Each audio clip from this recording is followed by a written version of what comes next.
Good afternoon. Breaking within the past hour, the jury has reached a verdict in Derrick Thompson's murder trial. He was accused of killing 5 women in a high-speed crash while fleeing from police.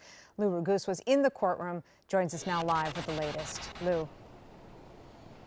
It was very emotional in the courtroom today as the judge read the jury verdicts. 15 verdicts total, and Derrick Thompson was convicted on all 15, the most serious being third-degree murder in the deaths of those 5 young Somali women 2 years ago, almost 2 years ago to the day, June 16th, 2023. There was a sigh of relief and many tears in the courtroom after the verdicts were read. Afterwards, several of the mothers of the victims gave a hug to the lead prosecutor, Paige Starkey, before they left. The jury then was asked to consider a list of questions of whether Derrick Thompson should be eligible for a higher than normal sentence, an aggravated sentence. And they answered yes to all the questions, which means that Judge Carolina Lamas will be allowed to go higher than the Minnesota sentencing guidelines when she sentences Derrick Thompson next month. Now, we're lucky enough to be joined here by one of the jurors in the case. This is Lucas Sendelius. Is that correct? That's correct. First of all, thank you so much for your service in this case, Lucas.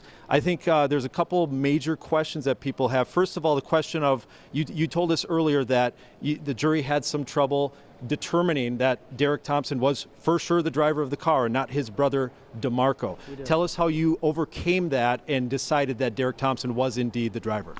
All right, yeah. So the last big piece of evidence that we looked at to determine whether or not he was the one driving was actually the how far the seat was pushed back in the driver's seat of the Escalade, because Mr. Derrick Thompson was a big guy. You know, he was 6'5".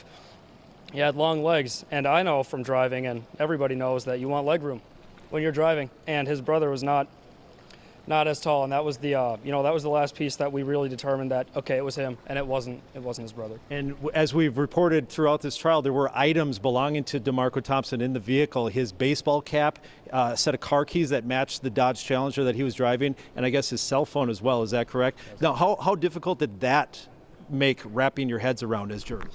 That made it really difficult because we all originally kind of thought that it was Derrick, but then when we were presented with all that information that said, hey, maybe it isn't, that really started to cause some confusion in the deliberation, because then there were so many different aspects to consider with all of the DNA and all of the belongings of DeMarco. Mm-hmm.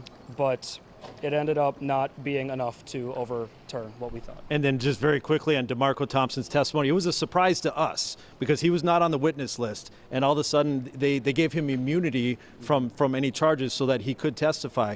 What did his testimony tell you as a juror? Yeah, that told us quite a bit. There were short answers, but short isn't it's not a bad answer. They were really important. A lot of the questions helped clear up about the fact that he testified they have multiple sets of keys for the Challenger.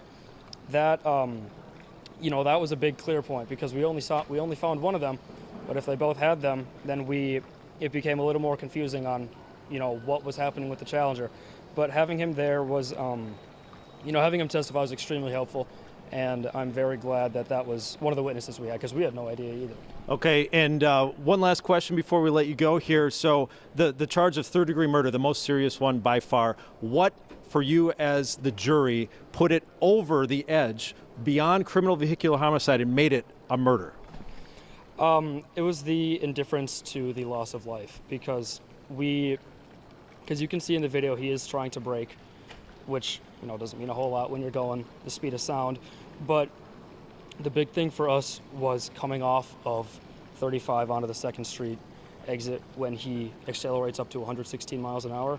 Nobody going 116 miles an hour, unless you're on the Autobahn basically, has any indifference for anything that's about to happen, because that is indescribably fast. All right. Well, thanks once again, Lucas, for serving on this jury. You can get back to your regular life now. It's a matter of high importance for our community. This was a crime that's been very high profile for the last 2 years. So thank you so much. Absolutely. And then we'll send it back to you in the studio. That was fascinating behind the scenes information, Lou. Thank you so much for getting that for us. We appreciate it.